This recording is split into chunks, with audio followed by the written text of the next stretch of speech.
জনগণকে রাজনৈতিক এবং অর্থনৈতিক ক্ষমতা নিশ্চিত করা না গেলে শেষ পর্যন্ত কোনো সংস্কারই বোধহয় টেকসই হয় না। লুটপাট আর দুর্নীতির শত শত কোটি টাকা হাতে নিয়ে সারা দেশে পলাতক স্বৈরাচারের দোসররা পুনর্বাসিত হওয়ার সুযোগের অপেক্ষায়। বিসমিল্লাহির রহমানির রহিম।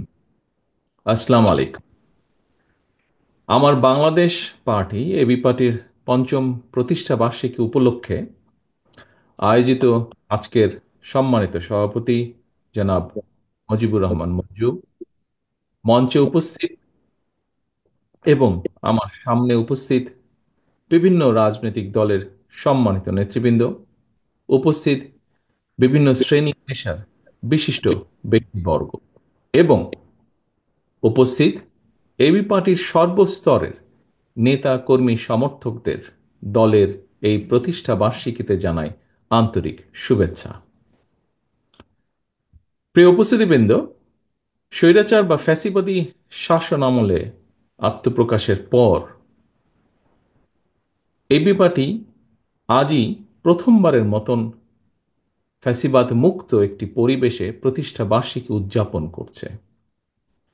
একটি গণতান্ত্রিক রাজনৈতিক দলের জন্য অবশ্যই এটি একটি প্রত্যাশিত পরিস্থিতি। স্বৈরাচার বিরোধী একটি রাজনৈতিক দল হিসাবে আপনারা আমাদেরকে দলীয় এই অনুষ্ঠানে আমন্ত্রণ জানিয়েছেন। আপনাদেরকে আমি আন্তরিকভাবে ধন্যবাদ জানাই। এটি অবশ্যই একটি ইতিবাচক রাজনৈতিক সংস্কৃতি। আপনাদের দলের আদর্শ, লক্ষ্য, কর্মসূচি এবং আমাদের দলের আদর্শ, লক্ষ্য, কর্মসূচির মধ্যে স্বাভাবিকভাবেই ভিন্নতা রয়েছে এবং এ কারণেই আপনারা পৃথক একটি দল করেছেন। একইভাবে আরো অনেকগুলো রাজনৈতিক দল রয়েছে বাংলাদেশে, যাদের অনেক নেতৃবৃন্দ আজ আমাদের সামনে উপস্থিত আছেন। যে দলগুলো আমরা একসাথে ফ্যাসিবাদী বিরোধী আন্দোলনে গণতন্ত্রের পক্ষের আমরা রাজপথে ঐক্যবদ্ধভাবে আন্দোলন করেছি। ফ্যাসিবাদী শাসনের পতনের পর নতুন করে এ পর্যন্ত আরো কমপক্ষে 25টি নতুন রাজনৈতিক দল আত্মপ্রকাশ করেছে। রাজনীতির ময়দানে আমরা তাদেরকে স্বাগত জানাই। গণতন্ত্রের পক্ষের রাজনৈতিক দলগুলোর মধ্যে রাজনৈতিক আদর্শের ভিন্নতা থাকতে পারে, তবে আমি বিশ্বাস করি দেশের স্বার্থের প্রশ্নে বাংলাদেশের পক্ষের প্রত্যেকটি রাজনৈতিক দলের অবস্থান এক এবং অভিন্ন। উদ্দেশ্য এবং গন্তব্য এক এবং অভিন্ন। কি সেটি?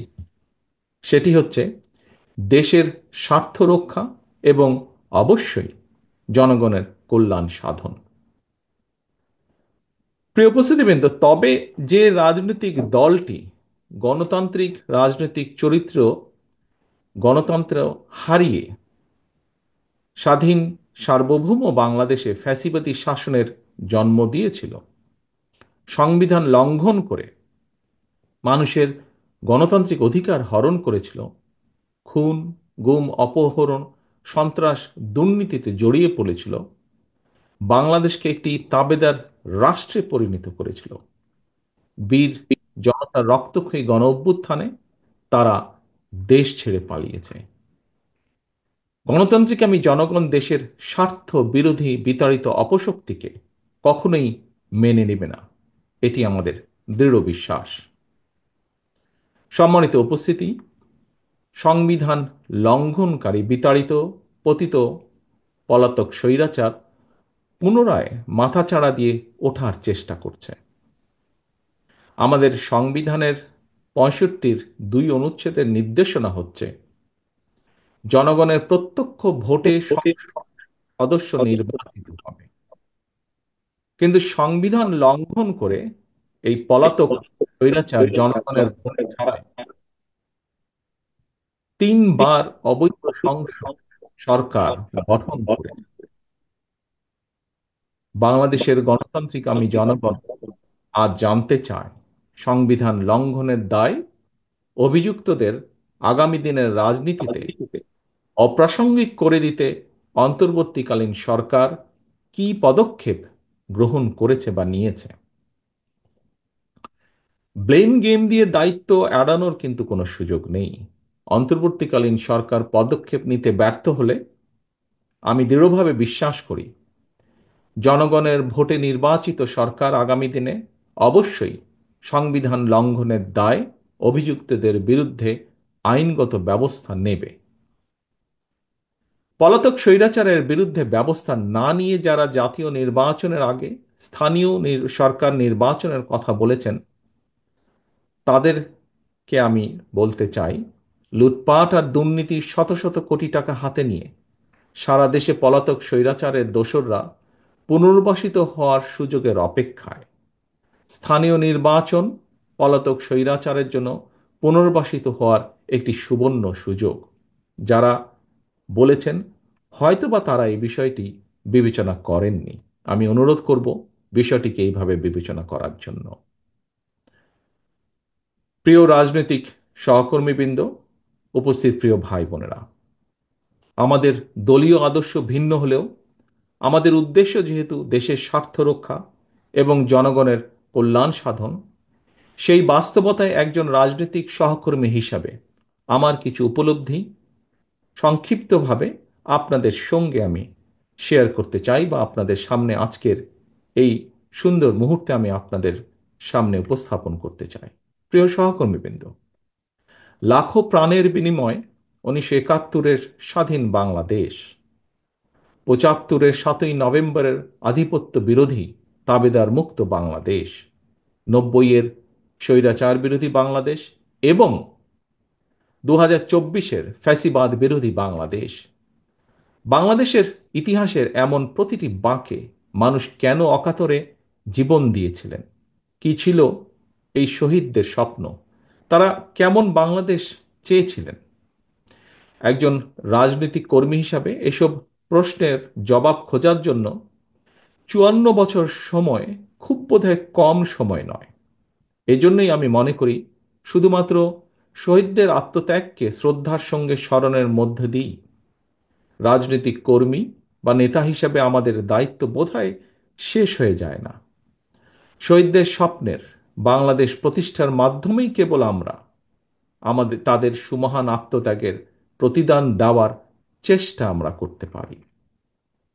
প্রিয় রাজনৈতিক সহকর্মী এবং ভাই বোনেরা, বাংলাদেশের 54 বছরের ইতিহাসের সবচেয়ে দুটি গুরুত্বপূর্ণ অর্জন যদি আমরা এভাবে দেখি: এক, 1971 সাল ছিল বাংলাদেশের স্বাধীনতা অর্জনের। দুই, 2024 সাল ছিল দেশ এবং জনগণের স্বাধীনতা রক্ষার। বাংলাদেশ নামক এই জাতি রাষ্ট্রের স্বাধীনতা প্রিয় হাজারো লাখো শহীদের রক্তে লেখা স্মারকে 71 আর 24-এর রাজনৈতিক বার্তাটি হল, দিল্লির তাবেদার হওয়ার জন্য বাংলাদেশ 1971 সালে পিণ্ডি ত্যাগ করে নাই।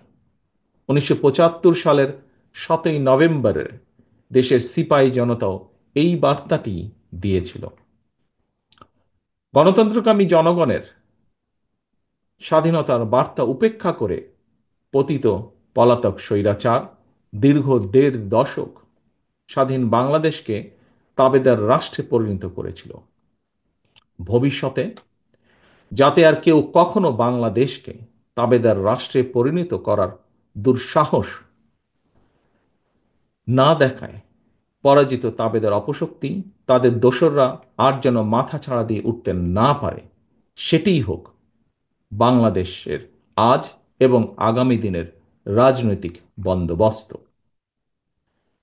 প্রিয় উপস্থিতিবৃন্দ, প্রিয় রাজনৈতিক সহকর্মীবৃন্দ, দেশ এবং জনগণের স্বাধীনতা সুরক্ষিত এবং সুসংহত রাখতে হলে নাগরিকদের রাজনৈতিক এবং অর্থনৈতিক ক্ষমতায়ন নিশ্চিত করাটাই হতে হবে প্রধান অগ্রাধিকার।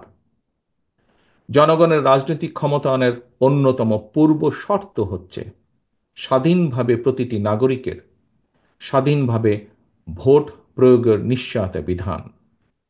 স্থানীয় সরকার থেকে জাতীয় সংসদ পর্যন্ত প্রতিটি স্তরে নাগরিকদের প্রত্যক্ষ ভোটে জনপ্রতিনিধি নির্বাচনের গণতান্ত্রিক রীতি প্রতিষ্ঠিত করা গেলে যারা জনপ্রতিনিধি হতে চান তাদেরকে নিশ্চিতভাবে জনগণের রায়ের মুখোপেক্ষী করে দেওয়া সম্ভব হবে। এই প্রক্রিয়ায় নাগরিকদের রাজনৈতিক ক্ষমতায়ন নিশ্চিত হতে থাকবে। ধীরে ধীরে জনপ্রতিনিধিরা জনগণের কাছে জবাবদিহিতা করতে বাধ্য হবেন।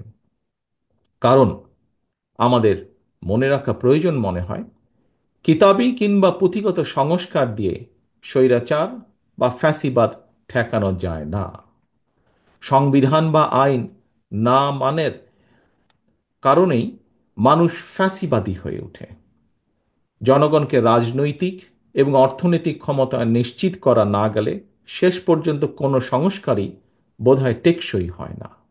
এ কারণেই রাষ্ট্র রাজনীতির গুণগত সংস্কার এবং নাগরিকদের রাজনৈতিক ক্ষমতায়নের লক্ষ্যে একটি রাজনৈতিক দল হিসাবে বিএনপি সবসময় জনগণের সরাসরি ভোটে নির্বাচিত জনপ্রতিনিধি, নির্বাচিত জাতীয় সংসদ এবং নির্বাচিত সরকার প্রতিষ্ঠার দাবি জানিয়ে আসছে। প্রিয় সহকর্মীবৃন্দ, রাজনৈতিক দল নির্বাচনের দাবি জানাবে, এটি স্বাভাবিক গণতান্ত্রিক রীতি।